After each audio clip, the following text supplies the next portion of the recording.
Thanks.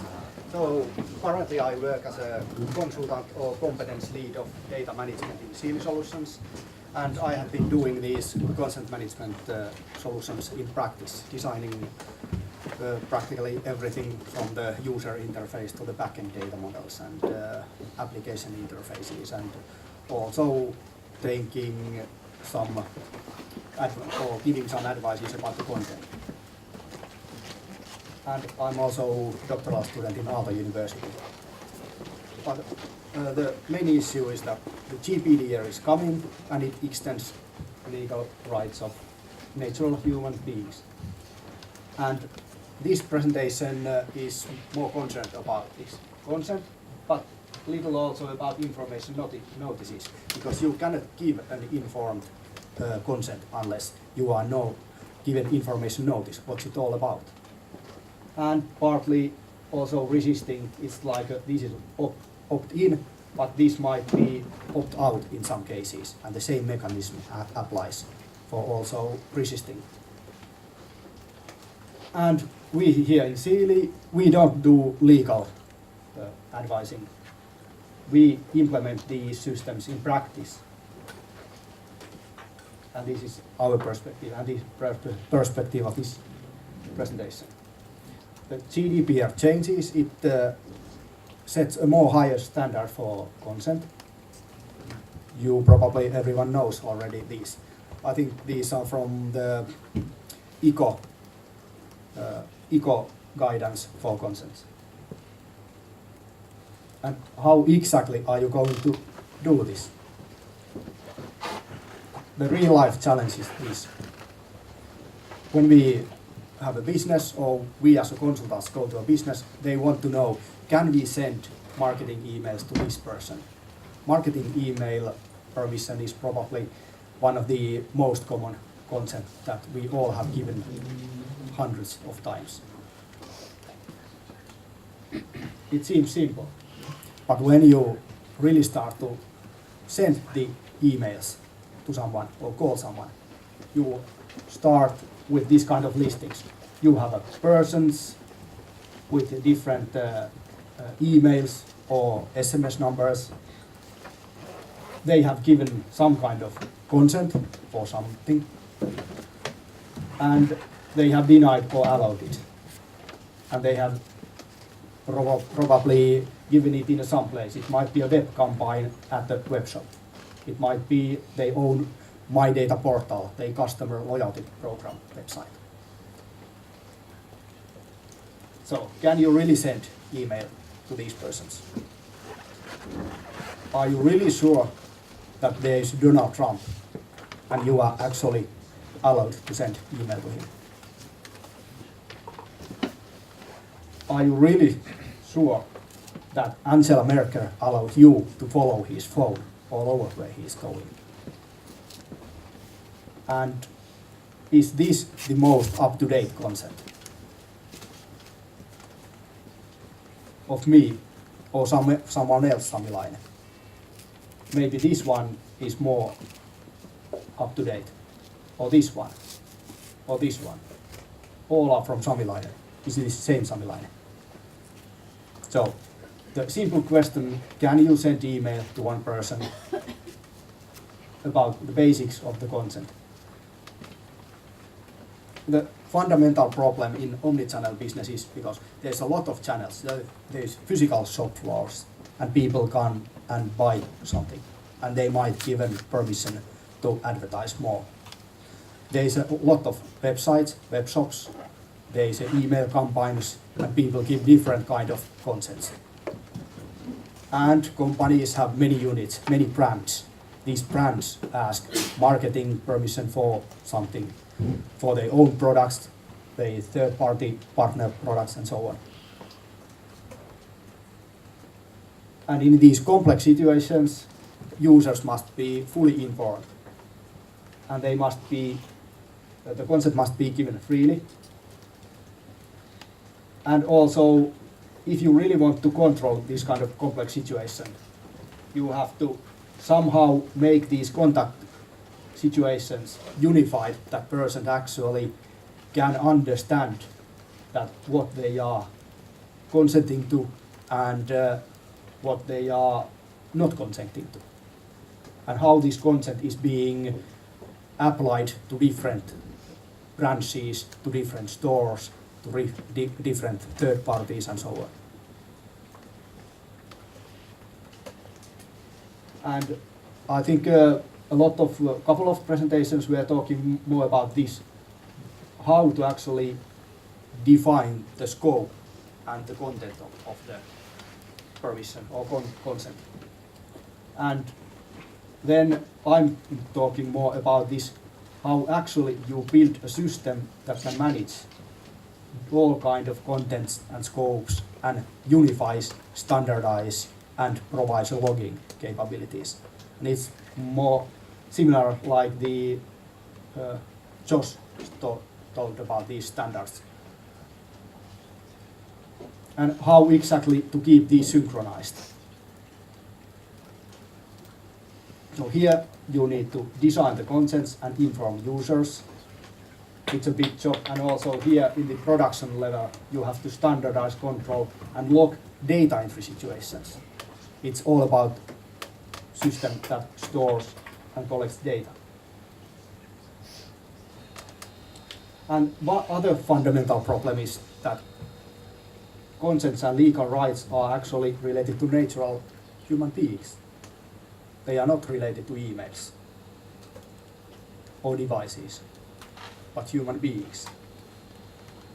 But the data collections, like just told, is actually mostly about some devices. Devices are used to store our data, our behavior, or our messages, or our ticket box that I allow this, but it's the message that leaves the fingerprint. It probably didn't store my fingerprint, or my physical fingerprint, or actually in the future it might.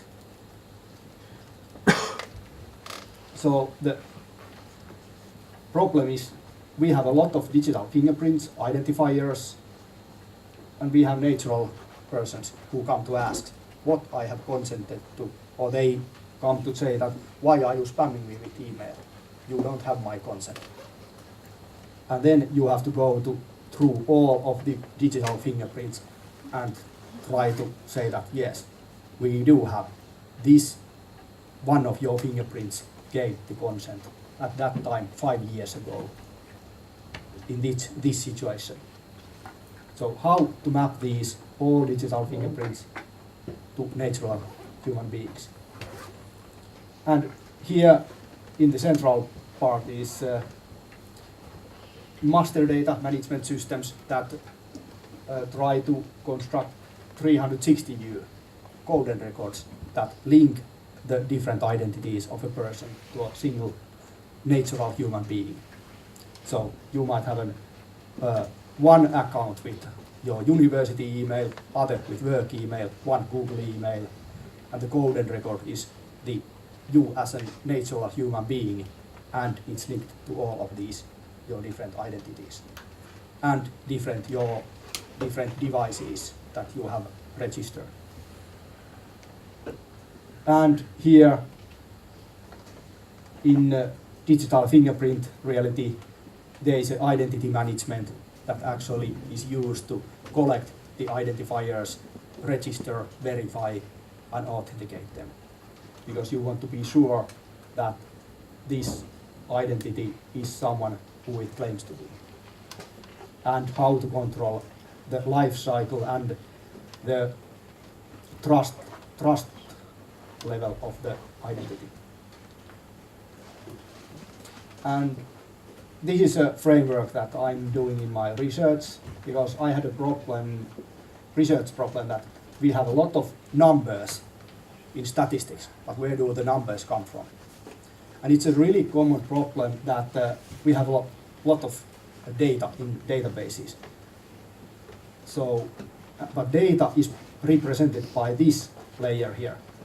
We know that the data is entered by some identifier, in some case, with some device, in some situation, and it's recorded. But the problem is that even if it's recorded, it might be someone else's data. For example, in hospital, doctor can do a diagnosis, and it's written on a paper, and nurse collects the paper and then gives it to the secretary who enters the data. And these kind of different mismatches make it hard to figure out what the data actually is coming, where the data is actually coming from, what it really means. And other problem is that we people in the data management, we usually check databases, but we lose the tracking. Where did this data come from? This. So we need a user interface understanding. What was the user interface 5 years ago that was used to tick the box? Can you find that user interface, or the text, or the labels? So, and in GDPR world, create, it's actually only the person can give himself the informed consent. Some user identity records it, and there might be also parental consent.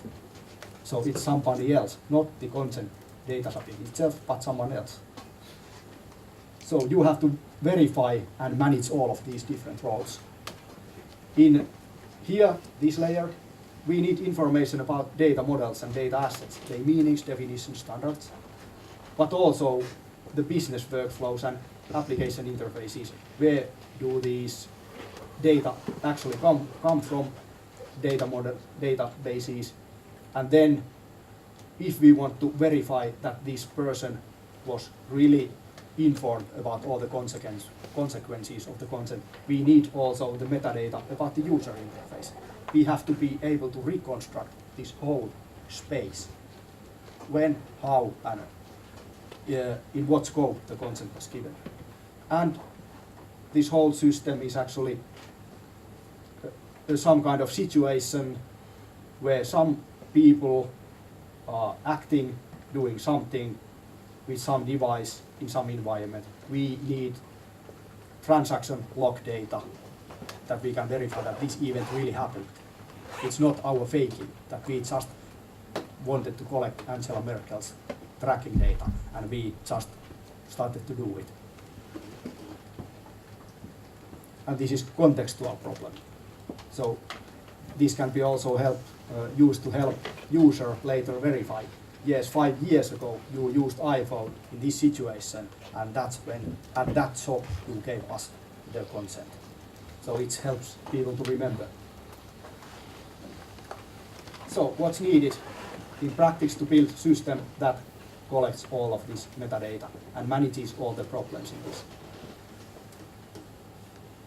Well, we have started in simple systems like or simple problem that, well, company wants their market permissions to be fixed. It ends up in a big problem. We end up doing a lot of different things. We need an identity management system that manages different registrations, because there's anonymous people, registered people, and verified people. And identity management system manages these kind of things. We need master data management system to create the golden record of all the identities.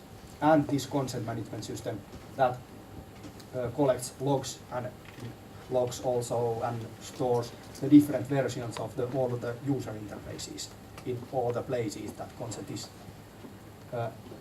is collected. And also standardizes, because it becomes a really big mess if you ask slightly variated consent in different places, and they are sometimes overlapping, sometimes expanding. So if you have one overlap, which overlap is valid at this point of time?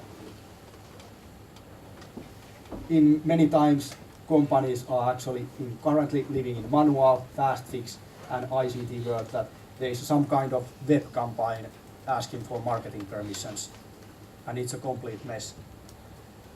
But we at Siili, we want to combine these as a unified platform that could actually manage digitally, scalably, and more user and business expert driven system. And actually what I saw, I think context space is pretty much the system that we have been doing some pieces there, some pieces there, but content space seems to have done a system that manages quite a lot of these in practice. So the code and record is basically this. There's a different Sami Laines, and you want to recognize how many different natural human beings there is. These Sami Laines are the same. So this is the code and record. And then you get his most up-to-date emails, phone numbers, and take it. But what about the consents? You should also combine all the consents of these different identities and then check the most up-to-date consent of that purpose, of all the identities that he has verified. So you need this kind of code and record management capability. And identity management is all about, you have different identities, some are verified with personal identity codes, some with phones, some with emails and so on. You end up having code and record.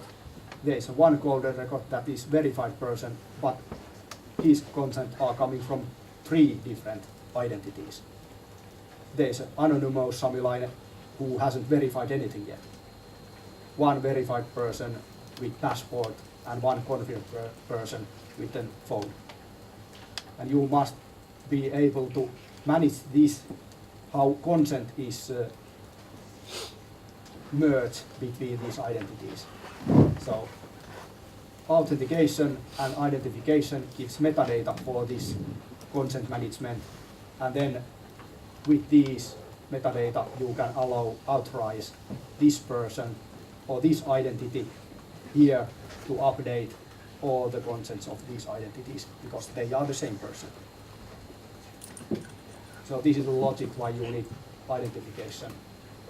And the key lesson for Omnichannel is that if you need this kind of transparent data space, you must handle all the problems in this space. And what we have found out in practice, you need to touch at least these 4 software systems. You always end up problems having how to identify these different identities and how to identify different device fingerprints and the people behind them.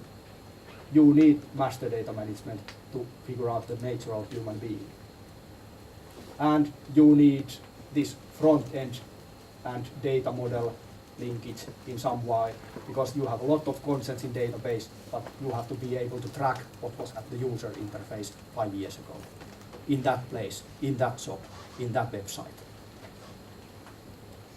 And it's usually good to do it as a service that links these together, rather than hard code it to all the different places. Yeah, thanks. This is the main issue. If we want to make concept work, we need all this data, not only the concept is allowed, but all this contextual metadata and these software systems.